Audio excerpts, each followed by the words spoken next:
mode. Good evening, everyone, and welcome to the SFL Webinar Series. My name is Chelsea Cravey, and I'm the director of the SFL Webinar Series and an executive board member. Tonight, we are honored to have Mark Klugmann deliver a talk on LEAP zones. Before we begin, though, I'd like to take a moment to introduce Students for Liberty and the webinar series. Students for Liberty is a 501c3 nonprofit organization run by students and for students dedicated to liberty. We were formed 4 years ago to serve a previously unfilled niche in our universities where we connect liberty-friendly students with other students, faculty, organizations in their area or in the country, and we provide them with resources to help them advance their ideas on their own campuses. The resources that we offer include free books for student groups, handbooks on running a student organization, tabling kits, leadership training, an academic journal for liberty and society, and our conferences. And this is the season for our regional conferences. We're right in the middle of them, so if you're interested in finding out if there are any in your area, definitely check out studentsforliberty.org. The SFL Webinar Series is our way of giving you access to the ideas and mentorship in liberty year-round from wherever you are. We like to connect people who might not have the opportunity to hear about these ideas with an easy program where they can every other week. We hold these webinars every other week, as I just mentioned, to put you in touch with some of the top mentors and scholars in the country. For a full list of our speakers, visit studentsforliberty.org. Tonight's webinar is with Mark Klugmann. Mark Klugmann is the creator of the LEAP zones model, special legal, economic, administrative, and political jurisdictions using the institutional leapfrogging as a framework for a free city and for other purposes. He served in the White House as a speechwriter to both President Ronald Reagan and George H.W. Bush. Then he moved to Chile, where he helped Jose Piñera to create the International Center for Pension Reform. And just to note right before we start, there will be about 10 to 15 minutes for Q&A at the end of the webinar. Feel free to type in any questions into the question box. It's on your webinar control panel.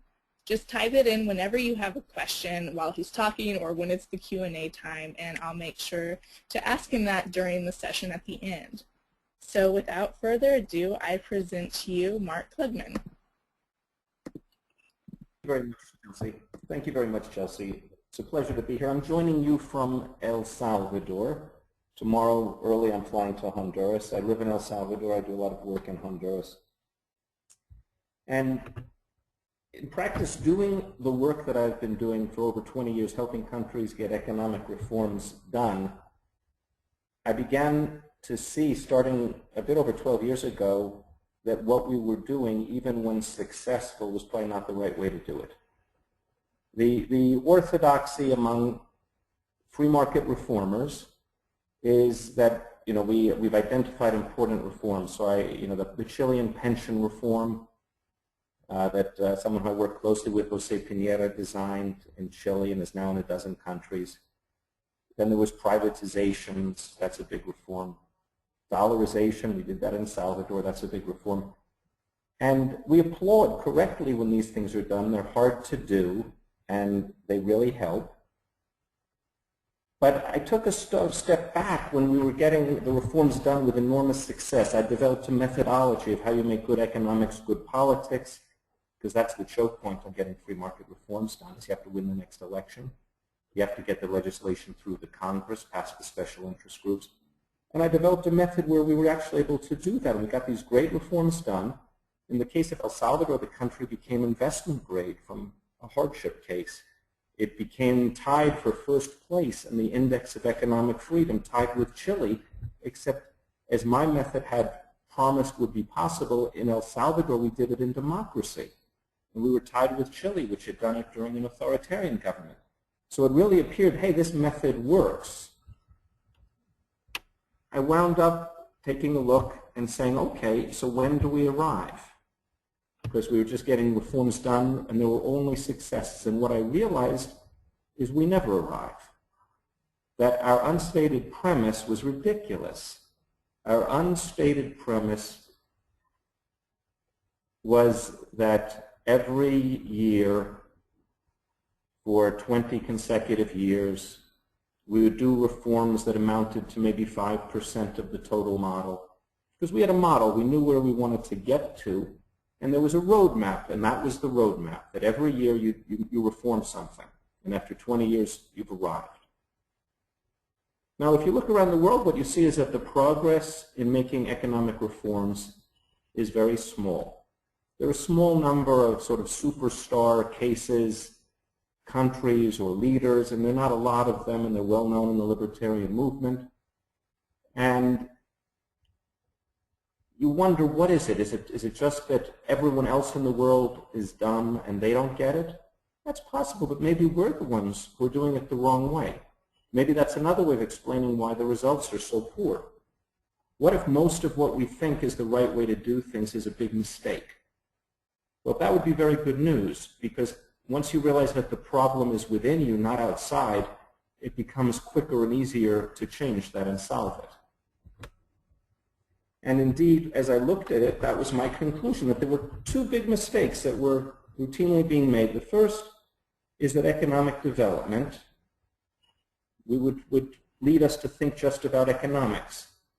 And what I realized, living outside the U.S. for 20 years in developing countries, is that economic development is not mostly about economics. It has a lot to do with institutions, legal institutions, public administration, the rule of law, political stability. And there's nothing anti-libertarian in thinking that government actually matters.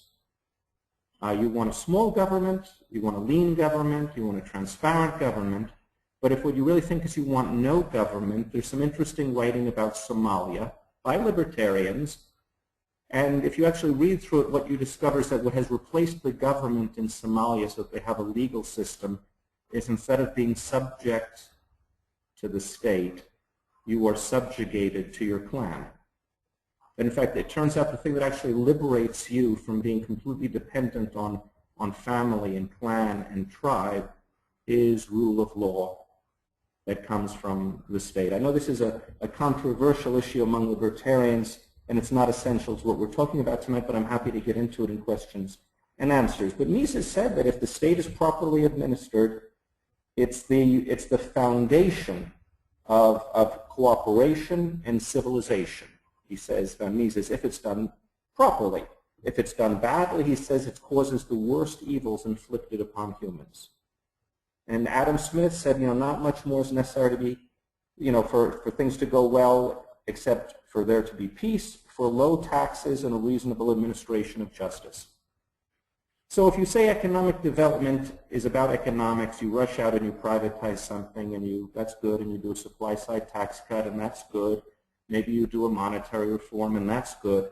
But you stay constrained and confined in this relatively small zone, and you don't address the question that it doesn't matter what the economic policies are if the institutions will administer them in a distorted and corrupt and unpredictable way.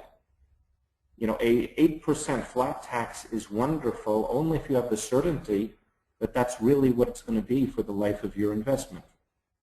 If you remove that certainty, suddenly the 8% is completely irrelevant. What's relevant is the uncertainty. And that comes from issues of political stability, legal institutions, a transparent, efficient public administration, and yes, reasonable economic policies. Now, the reason we talk about economic development is because it takes too long to say legal, economic, administrative, political development. But if you want to lift the planet out of poverty, that's what you actually need. So I coined the phrase LEAP zones, LEAP cities, institutional leapfrogging, in the hope that by making it easier and faster to say, maybe people would also be willing to think about it and to remember it when the time comes to advocate policies. Now, the second big mistake was the orthodoxy confuses the constant and the variable. The constant in the orthodox approach turns out to be space in the sense of territory or area. And the orthodox approach treats the variable as time, meaning sequence, priority. And as I'm going to be explaining to you, they've got it backwards. and that things become possible once you correct that mistake. Now, begin by visualizing a newborn baby. And there are two characteristics that immediately come to mind. It's tiny and it's complete. Everything is there. You can look at the smallest toe on either foot and there will be a tiny, tiny toenail on that toe. It's really complete. And what we'll understand as development is not that new body parts, new vital organs that have been absent will appear. What it will really be is it will grow in size. It will mature.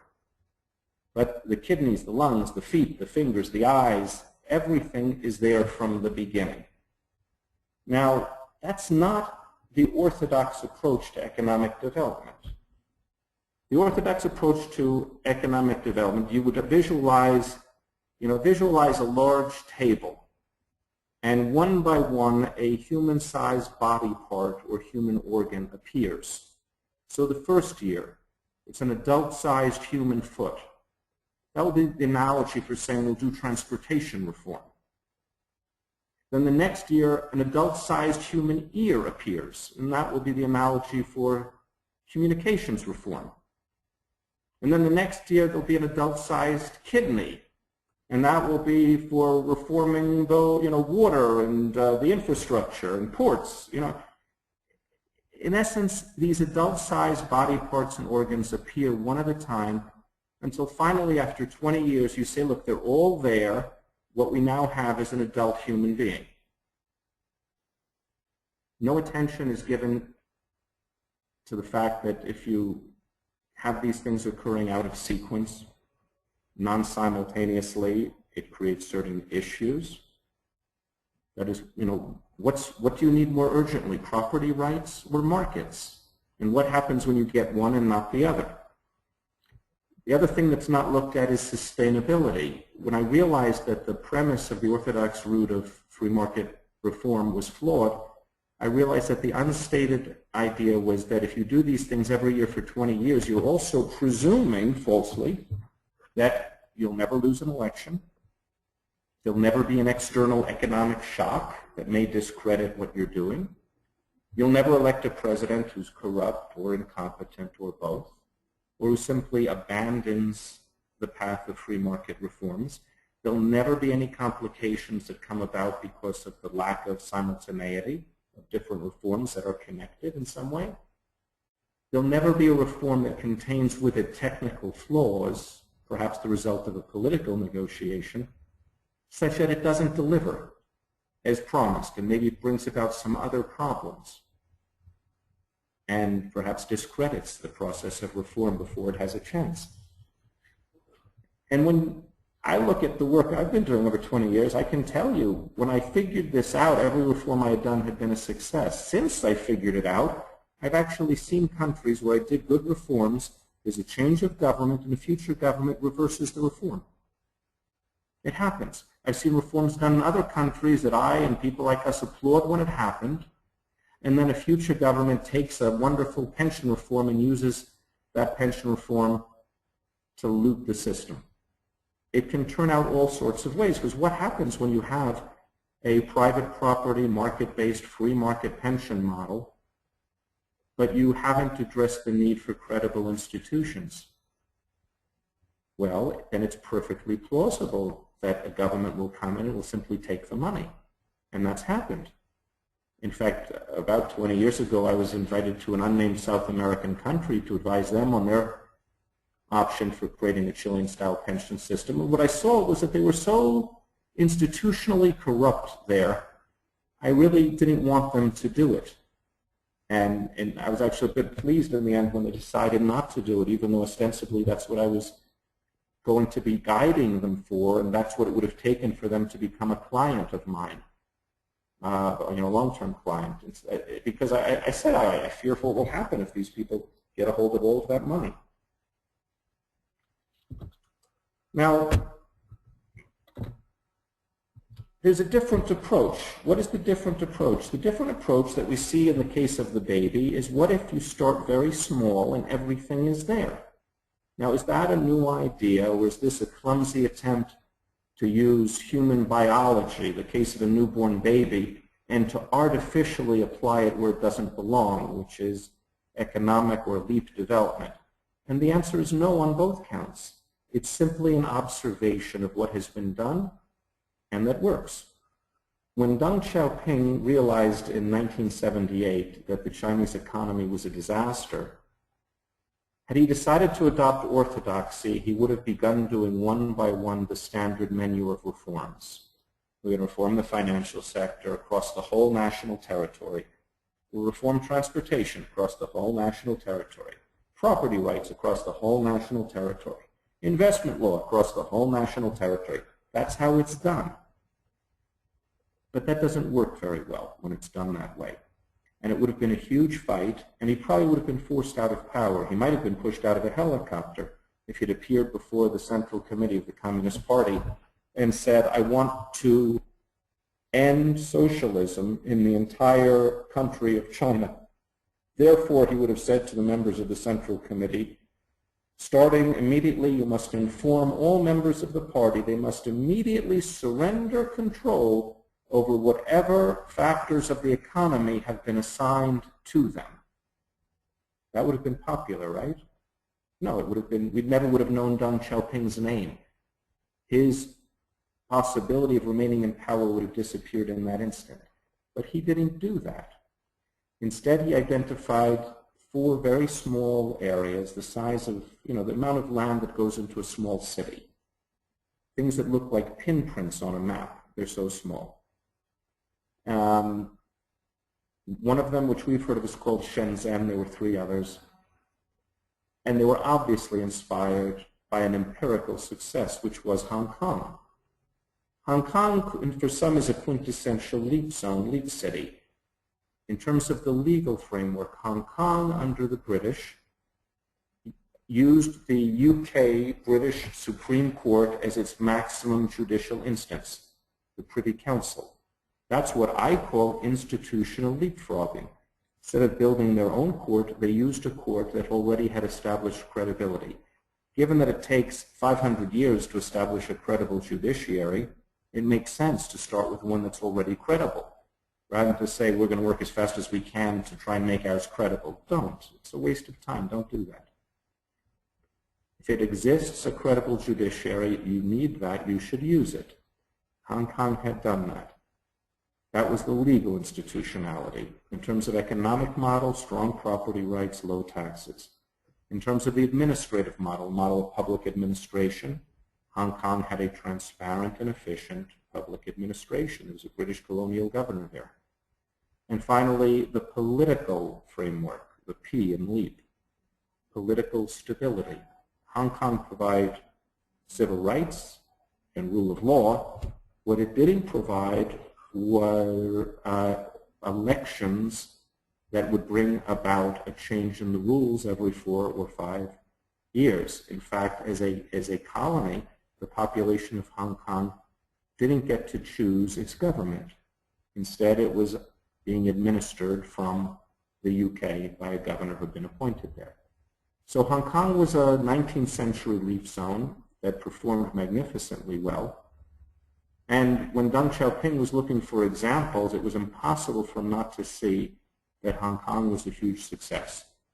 He also saw that Macau, to its own degree, had become a big success compared to mainland China. He also saw that Taiwan had been a big success compared to mainland China. So he set up 4 tiny special economic zones adjacent to these ethnically Chinese enclaves, Macau, Hong Kong, and Taiwan. And Shenzhen was the one that was contiguous with Hong Kong. And these came into being in the year 1980. And they proved so hugely successful that China became the fastest growing economy in the world. China became the country that would lift a larger number of people out of poverty in the shortest period of time. Shenzhen was, for a period of time, simply the fastest growing economic jurisdiction anywhere in the world. There were times when it would register 17% annual growth rate. It went from a place where effectively there was nobody. There were 30,000 people there. It was a fishing village. Now, if you think 30,000 people in a country of 1 billion, it means there was nobody there. It was so unpopular.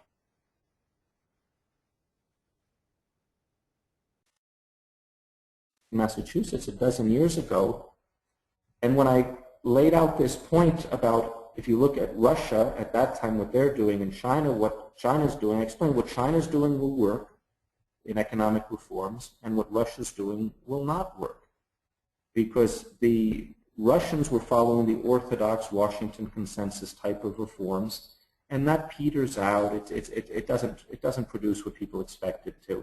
Whereas what China was doing, when I explained this dynamic, how you actually, instead of imposing it on people, when you impose a series of national reforms, what you accumulate is opposition and resistance. The quality of the reforms begins to decline, and quality in the sense of the technical integrity. More and more accommodations come into each reform down successively, so its likelihood of producing the results that are desired is lower and lower and lower. At the same time, the resistance to each reform grows, and people who feel themselves to have been adversely affected by a reform, and reforms produce winners and losers, change produces winners and losers, they begin to accumulate and come together to become a critical mass, and at some point they may have enough strength to stop the process. On the other side, if you're doing it in a special zone, the dynamic is exactly the opposite. As you do this, you create more demand for it. As you create more special zones, you create more demand for it. It's self-sustaining in a way that the orthodox model is not. So by creating LEAP jurisdictions, you've accomplished the following. You've incorporated the elements that actually are necessary, not just the E of economic policy. So yes, you have attractive tax rates. Yes, you have attractive import-export, free trade policies. But you go far beyond that. You make use of what I call the outsourcing of the administration of justice to credible, independent legal institutions. Because when I'm talking about legal here, I'm talking about not just what is the written law or the legal code that in theory will be applied. That's relevant, but even more relevant in many cases is who will be the judges, what institution do they pertain to, what are the norms and expectations and cultural values that function within that legal institution. And that's something which it takes so long to do it starting from scratch. The only thing that in my view makes a lot of sense is find out where it already is and use it. To give you a sense of this, imagine a country which was not yet at a level of economic development where it would have a sophisticated pharmaceutical industry, that some of the more complex vaccines, it was really not able to produce them in a reliable way.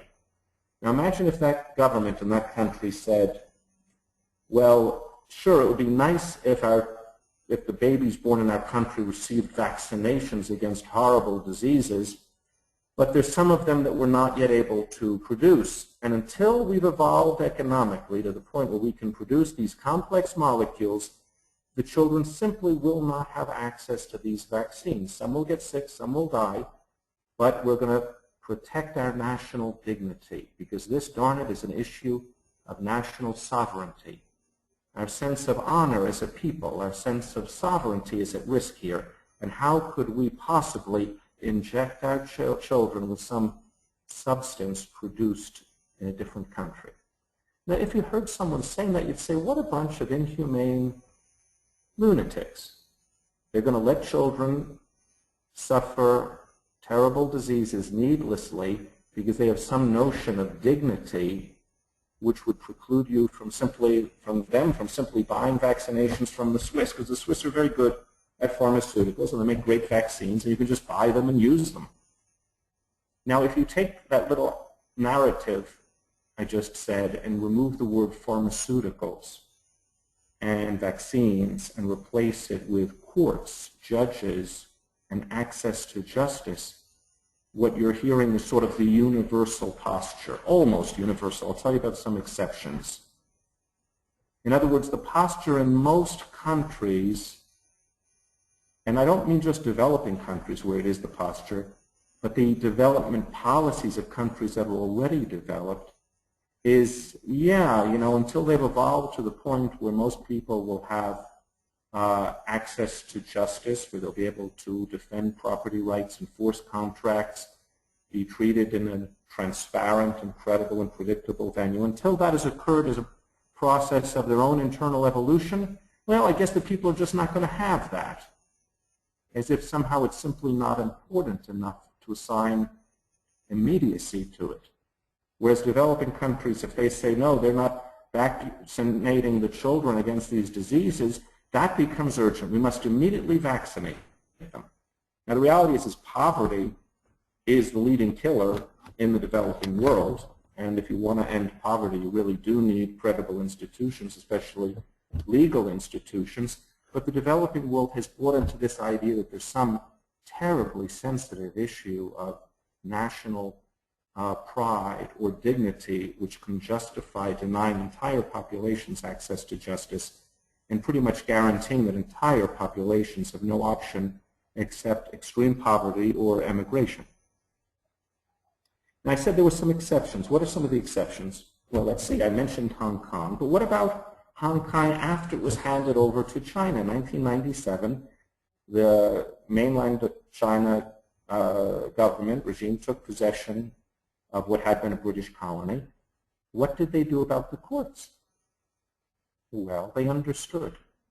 They understood, and so what they established was that a special judiciary would be created where essentially they hired highly regarded, prestigious, retired jurists from Hong Kong's British-run system, from the UK, from other common law jurisdictions, said we're going to essentially, it's outsourcing through the mechanism known as insourcing. Outsourcing is when you simply use the foreign institution. You say, we'll just use the British Privy Council. Insourcing is when you take people who embody within their own professional trajectory, within their own credibility and prestige, within the values and culture that they represent, what you're seeking to arrive at, and you bring them in. That's insourcing. So that's what they did with Hong Kong. That's the same thing that is done, for example, in Botswana and Lesotho in southern Africa, where, to a large degree, for their highest court, they hire retired South African judges. That's the same thing that Dubai in the Middle East and the Gulf did when they wanted to create an international financial center. They hired retired judges from Singapore, New Zealand, the UK, so that the credibility would arrive instantly. What did Lee Kuan Yew do in Singapore? In, I think, 1965, when Singapore took its independence under Lee Kuan Yew, he didn't go around to investors and say, hi, my name's Lee Kuan Yew, my country's about 15 minutes old. I hope you'll have confidence that we'll do our very best with property rights and rule of law. Please send your money. If you say that, the investor says, well, I think we'll just wait and see. Wouldn't you? So instead, he sent to investors, he said, are you acquainted with British law, British courts, and British judges? And the investors said, well, of course, that's hundreds of years old. And in fact, that's the system of law that our in-house counsel is trained in. Our model contracts are in that system. Our outside counsel have managed successfully the resolution of disputes in the British courts. We're very comfortable with that, and we have a very high degree of confidence in it.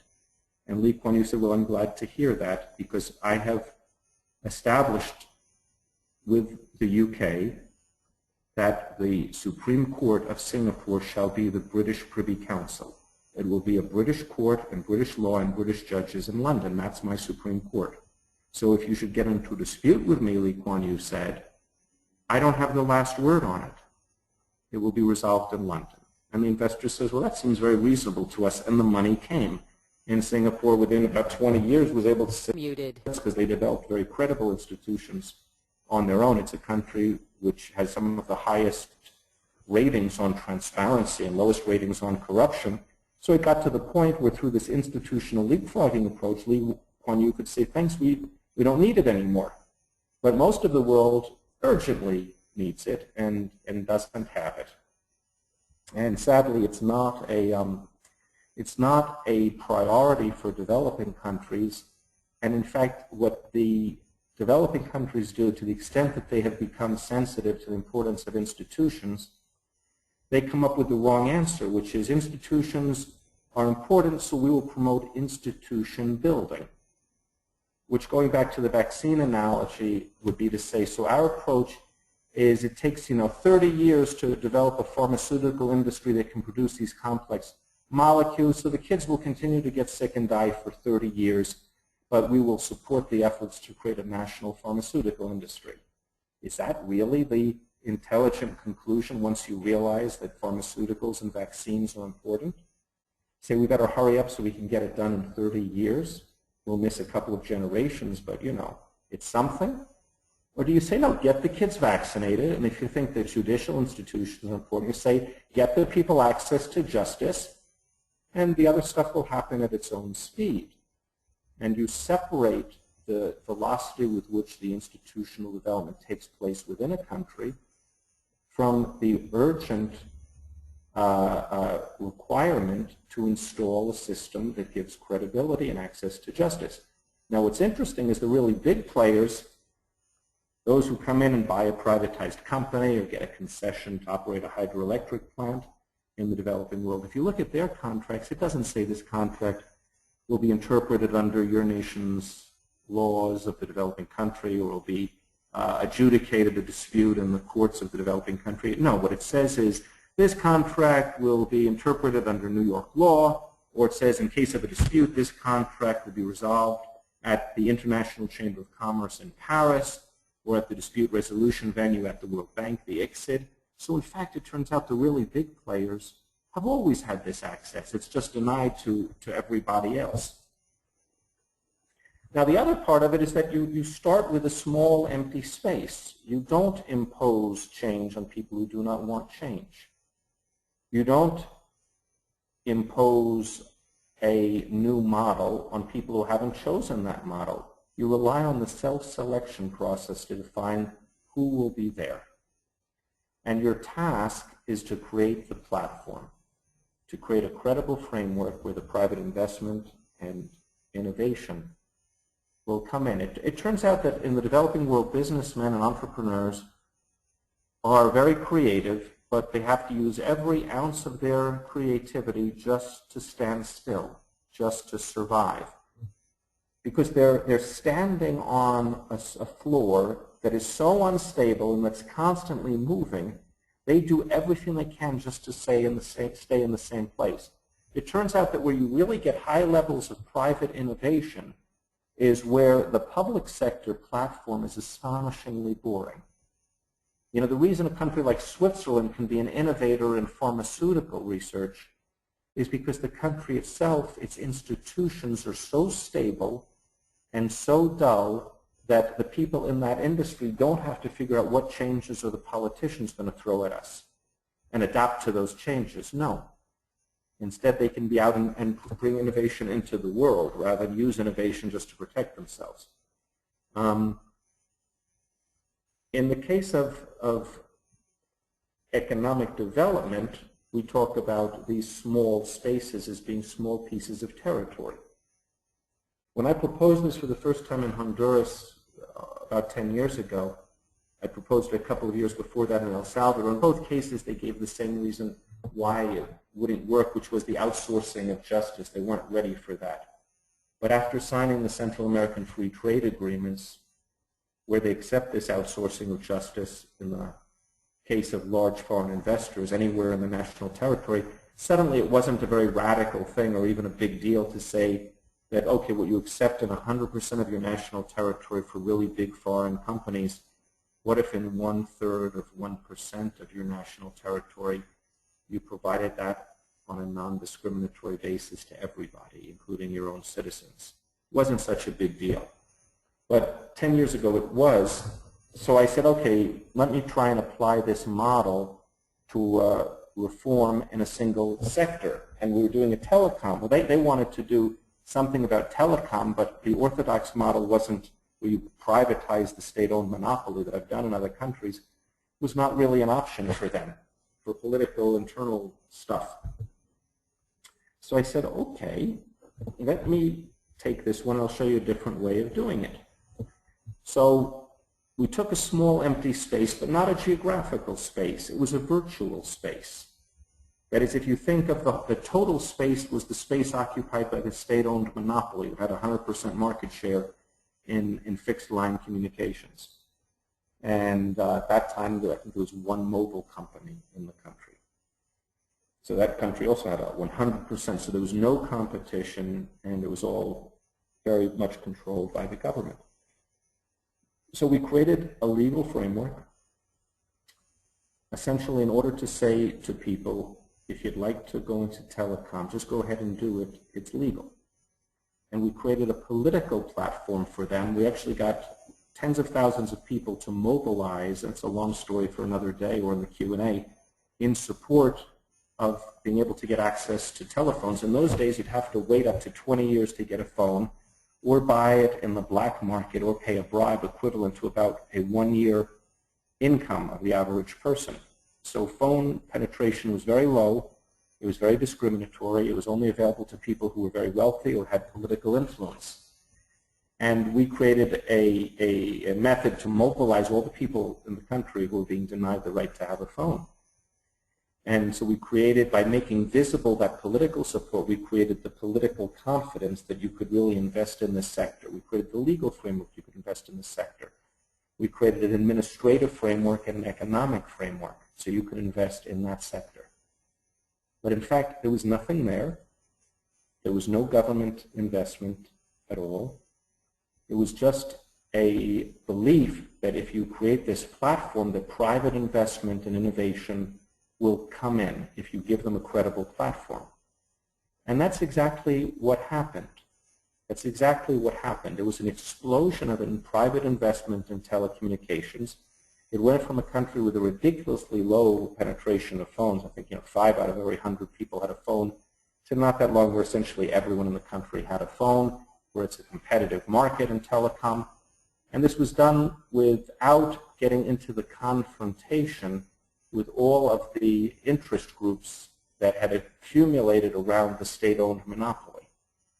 And when I've done that type of reform in other countries, you spend a year and a half trying to fight past the special interest groups if your starting point is we need to take on the entire monster, whether the entire monster is the full national territory or whether the entire monster is all the existing status quo interests in the entire telecom sector.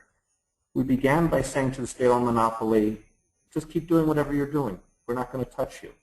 So in every other country, they get into these big confrontations. They lose a lot of time. Everything has to be negotiated. And the eventual model for telecom that they produce is not that great in some cases. Instead, what we saw was the wisdom of Deng Xiaoping, that you start with something the size of a pinprick, but if you get it right, it will come in and grow and will eventually take over everything else.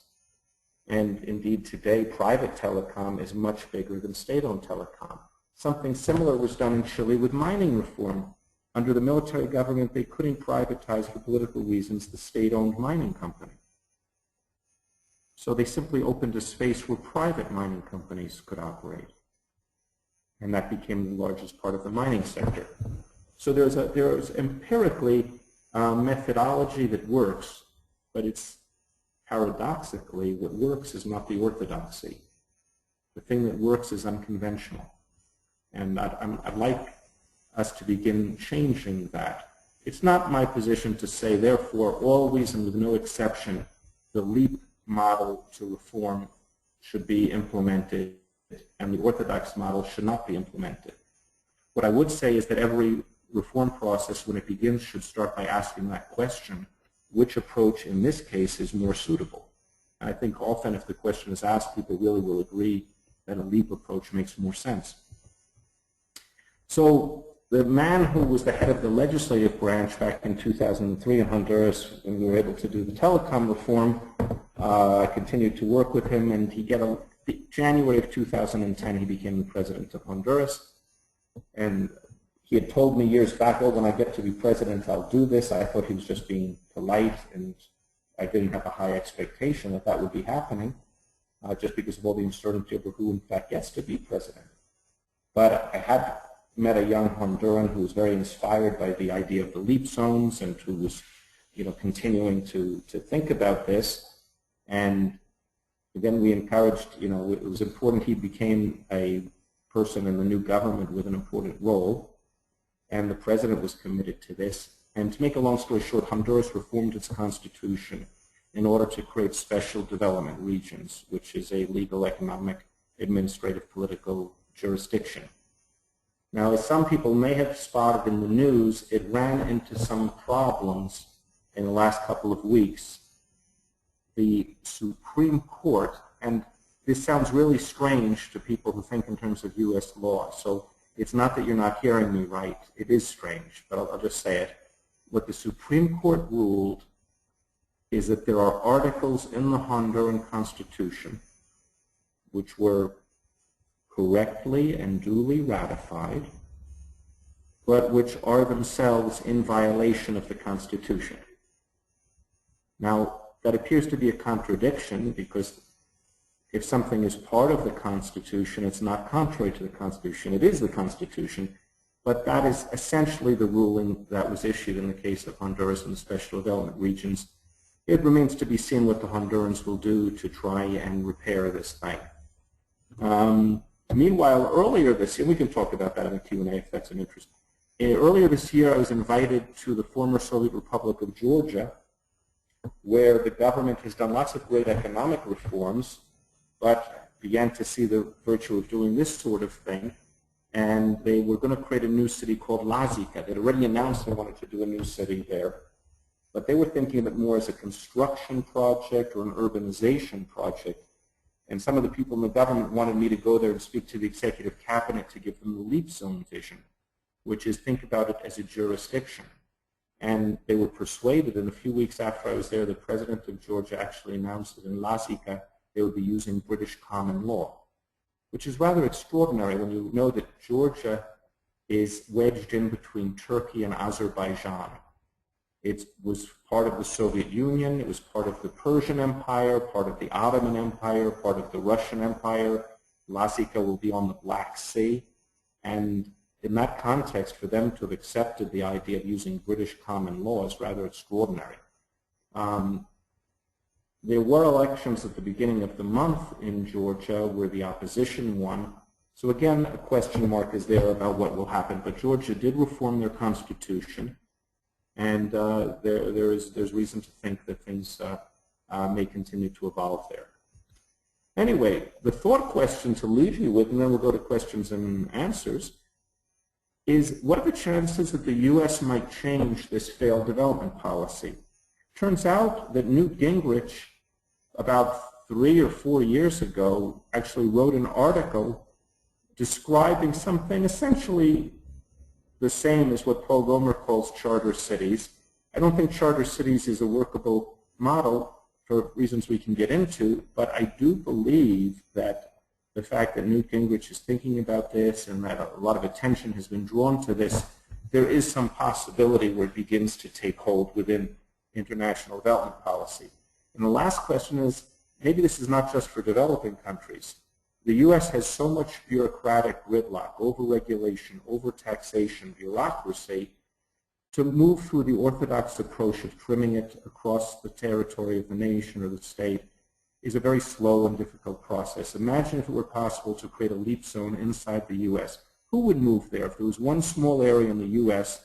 where you could move there and the federal government and the state government would leave you alone, and you could operate under Hong Kong-style economic policies, low taxes, low regulation, and strong property rights. Something to think about.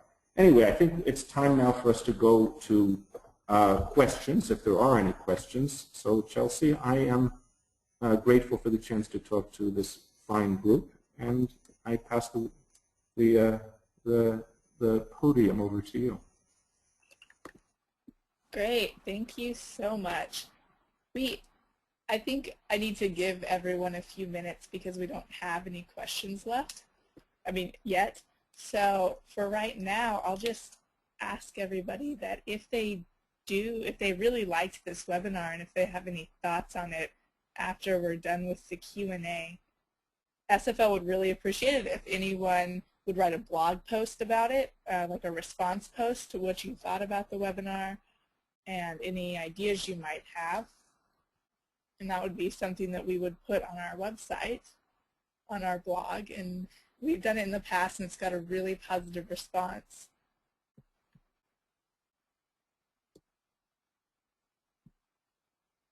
But you know, as of right now, we still don't have any questions, so guys, this is your opportunity to ask him anything about what he just talked about.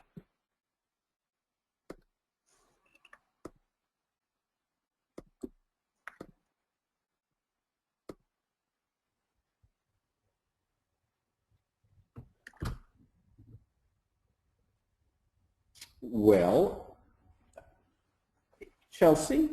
Yes. Here we have a question now. Okay. No, we just had a few. We had a few come in. Okay. Do you have a list of countries that you know of that are interested in the LEAP zones model? Well, obviously Honduras and Georgia, which have already taken the remarkable step of reforming their constitution. In the case of other countries, there are countries who have shown different forms of interest. It's not, in my view, useful to go drawing attention to countries that have to make the final decision, because in practical terms, the sense of what's happening internally can get influenced if people who misunderstand what is involved start to. That was partly what went wrong in Honduras. Even though the Constitution had been reformed, before the necessary things had been implemented on the ground in terms of some very practical things that had to take place, there was an effort to sort of promote it and have, and that just induced some groups that were hostile to come out against it. I don't think it has to turn out that way. Areas which are interesting, I think there's interest in different places in Central America, and I think there's interest and potential interest in the case of Central Europe is interesting. Once a country has joined the European Union, it's comparatively difficult to do this. There are countries who are not yet fully in the European Union who still have that option.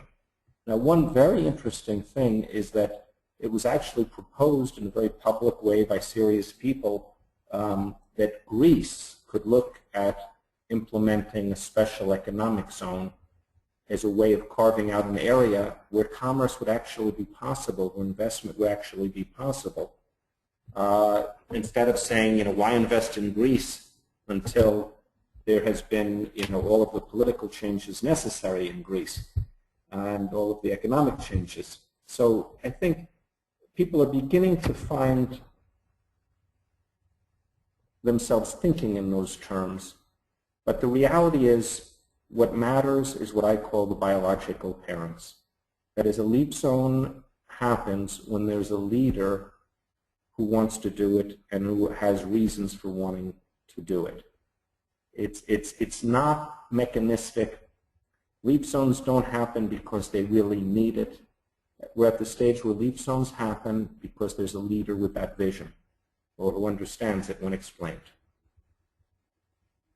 Thank you. Great. So the next question is, well, actually I have two questions about charter cities, and I'll just ask them together because they relate. What are the most significant differences between charter cities and LEAP zones, and why are charter cities a flawed idea? Okay, well, charter cities operates under what could be considered and I say this without prejudice, I don't say this as a smear, but just to try and classify something under something of a neo-colonial framework. Now, I've spent a lot of time talking with Paul, and I feel like some of what I'm saying is starting to reach him, and he's becoming more, in some cases, closer to the LEAP zone model. But if you go back and look at his presentations on this, like in 2010, before he was spending time listening to people in Honduras, you'll hear him saying, and he'll put in writing, that he thinks that the maximum governing authority maybe should be the European Union. That is, he was essentially influenced by the case of British Hong Kong, where you did have the UK government. Now he talks about having the Canadian government in that role. He, in his TED talk, for example, he says his idea of a charter city is that a piece of Cuba, Guantanamo, which is a military base of the United States right now, would be handed over to Canada and would be administered by Canada. Essentially, that's a colony. And that's a difference, and it's also a reason why I don't think it works.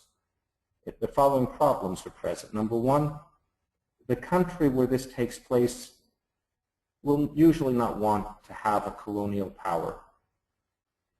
That's a bit different from outsourcing the administration of justice. Courts don't like Paul wanted, in the case of the Honduran reform, to have the Prime Minister of Canada appoint the executive governor. The maximum executive officials would be hired and fired by the Canadian Prime Minister. So that means the Canadian Prime Minister would be defining both personnel and policy in the special zone. I proposed instead what essentially is a Board of Trustees, the Transparency Commission, which he opposed, but in the end was adopted, and I think is a much more robust and sensible approach that's more acceptable to the foreign country. In addition, there has not been any developed country stepping up to the plate saying, yeah, we're willing to be the colonial power. From the point of view of the developed country, it's a headache they don't need. If something bad happens in some faraway place in a little area, but because they've assumed this responsibility as the administrator, it's a black eye for them. Too much downside, not enough upside. I don't expect that to happen.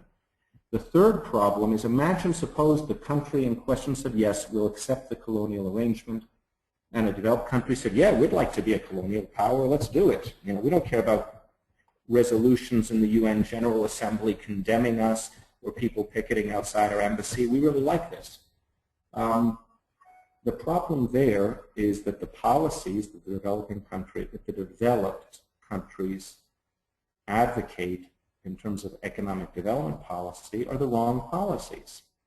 This idea that in the year 2012, if Britain were a colonial power, they would implement the same economic policies they were implementing 100 years ago, who on earth could possibly believe that? And it's not a theoretical question. If you want to know what the EU development policies are, they publish a very thick white paper where they explain it. There are all the foreign aid development programs, which you can read in excruciating detail, and they're not about stronger property rights. They're not about reducing overregulation. They're not about reducing excessively high marginal tax rates. They're not about reducing bureaucracy. You can even look and say, there's some things which are governed where a developing country exercises the complete authority that a developed country, exercises the complete authority that a developed country would have under the Charter Cities model. And that would be the U.S. in the case of Guam or the U.S. Virgin Islands. Look at the policies. This is not a theoretical question. In the case of the U.S. Virgin Islands, a small business there is subject to OSHA inspections, Occupational Safety and Health Administrations, where, in one case in the Virgin Islands, when they discovered that someone who was working on a roof didn't fall but might have fallen, the government regulator imposed a fine equivalent to what it would have hired 5 workers. So essentially the regulator eliminated 5 paid jobs to impose a rather absurd level of regulation in a poor country.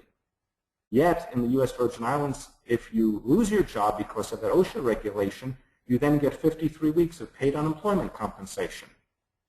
Well, that's the U.S. development policy under Charter Cities. It's not a great policy. It's not the policy, I believe, that would be advocated by Paul Romer. At least I don't think he would. But when you talk about having a developed country have that authority, it's not a mystery. It's observable and empirical. What are their policies? In Guam, you have the same, it's a postage stamp floating in the Pacific, completely uncompetitive economically. But the wisdom of the U.S. government is they have the same minimum wage as you find in the mainland of the United States. when they did that, when they imposed that, which was a few years ago, because historically Guam had a lower minimum wage, instantly one of the two, and there were only two major employers on the island, I think they can tuna fish, said if that's the wages, we're shutting down, and they shut down. So they now have a third of the people work for the government. They have a ridiculously high unemployment rate, but they have the same minimum wage as in Washington, D.C., federal minimum wage, that is, as you have any place else in the country. So that's the real problem with it, is it doesn't actually get you the optimized economic policies, putting these developed countries in that sort of policy authority. So the role you actually want is you want institutional leapfrogging. You want to borrow or make use of the credible judicial institutions. And that's done, and that was done by Hong Kong, that was done by Singapore, it's now done by Mauritius. In fact, members of the British Commonwealth, these are developed countries that have some historic relation to the UK, are given the option of making use of one of the supreme judicial bodies in the UK, the Privy Council, as their Supreme Court. So it's something which actually exists and has worked and will work.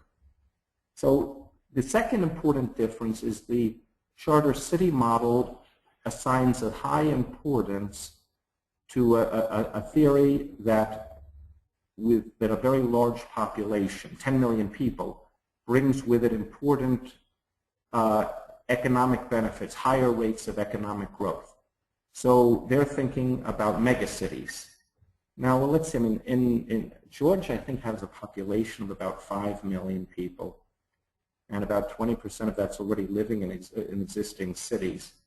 So to go to Georgia and say we want to have a city of 10 million here, or even a city of 5 million, the only way that could be imagined would be by adding to the mix a huge level of mass immigration. Now, irrespective of people's views on mass immigration, it should be obvious that you've added a level of complexity to the policy decision that's quite unnecessary and will definitely slow it down and will create new adversaries for the reform and will make it much harder to get across the message that for the people of this country, people who have authority in this country, there'll be jobs created for the citizens of this country if you're tying it in with this mass immigration. Now, I should say that neither of these two elements was used in the case of Honduras. In fact, what you find in Honduras is a leap zone model, though, of course, the person who's done the most to bring attention to Honduras and its reform was Paul Romer. It's not that it's a charter city model. It's not a mega city model. It's not where you have a foreign government as the manager or sponsor. It's something that originated in Honduras, that originated with Hondurans. It was a reform of the Constitution done without connection to any foreign government. There is no foreign government that has stepped into that role, would take that role, and the governance model is of the Transparency Commission, and that's not the charter city governance model. So those are both the differences. It's not about having this mass. Another the problem with, and I think the mass city, the mega city problem is it means that to get started, you need to generate a huge level of capital investment. Now, maybe eventually when these things are out there and working, you'll find large, multi-billion-dollar investors who want to get in on the ground floor. Until you get to that, it puts a barrier to getting started that is really high. To the degree that the Hondurans were thinking maybe that would be feasible and were being told that, oh yeah, that can be done, I didn't think it could be done, but the Hondurans lost a year believing that that was an option available to them. And then after a year they realized, no, this wasn't an option for us. And they went in a different direction, which is much more practical. And it goes back to the visual image of the newborn baby. What's actually important is the model, not the size, the model. You need to locate a leap zone in an area where you have a point of contact with the world economy. That means a seaport, essentially. If you do that, and you get the rules right, if you get the institutional outsourcing right, if you create a framework for political stability and a transparent administration, it will grow organically. You do not have to be born weighing 300 pounds and being 8 feet tall. And if you say, no, it must be that way, it turns out many, many fewer of these things get born. Maybe none of them will be born. So that's the difference in point of view, I think, on that point. Great. So I know it's already past 9, but would you mind answering one more question? Sure, happy to. Great.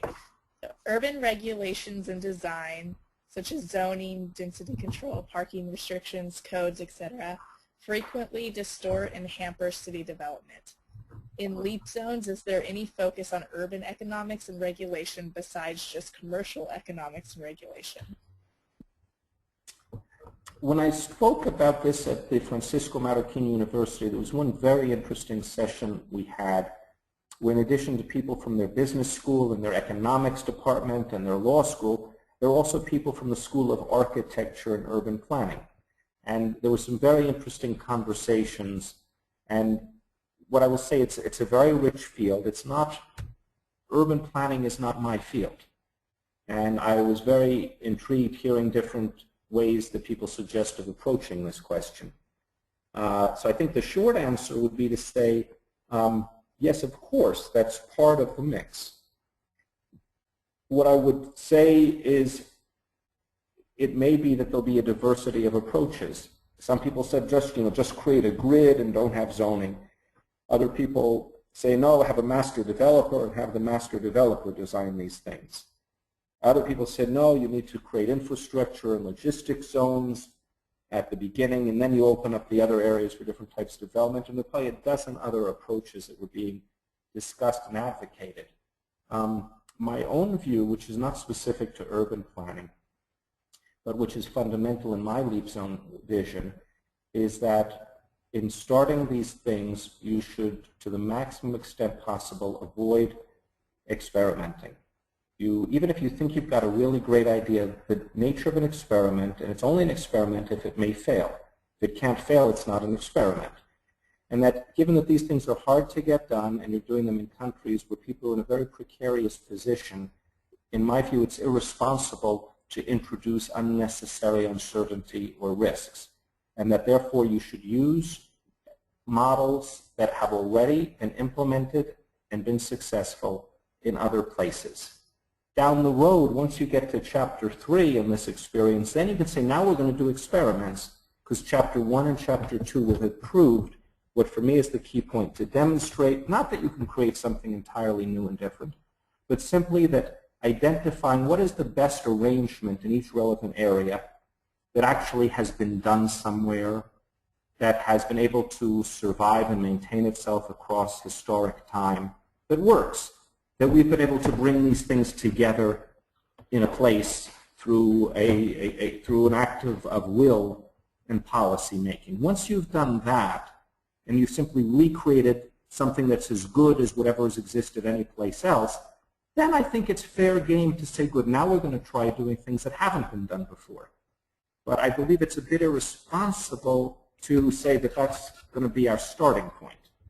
That is, the first time this is done up front, we're going to put in elements which, frankly, we're really curious to see how this is going to work. We think it's a good idea, and the theory tells us it'll be great, and we're very confident about it.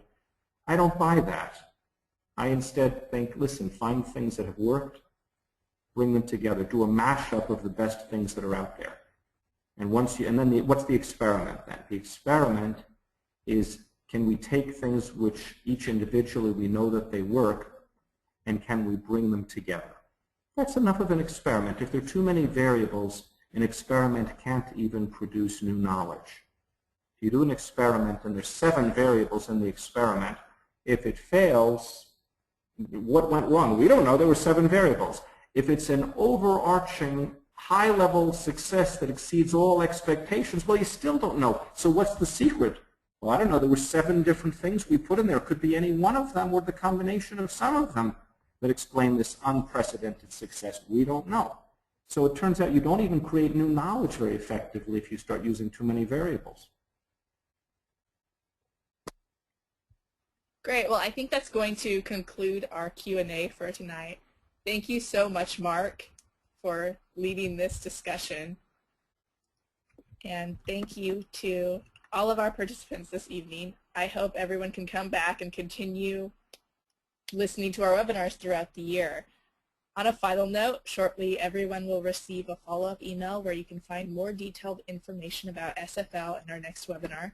You'll also receive a survey to evaluate the webinar. It's super short. It'll only take like 30 seconds, so please take the time to fill that out. It'll be very helpful for us, and it'll help us improve our next webinars. And with that, we are officially wrapped up. Thank you again, everybody, for your time this evening, and have a wonderful night.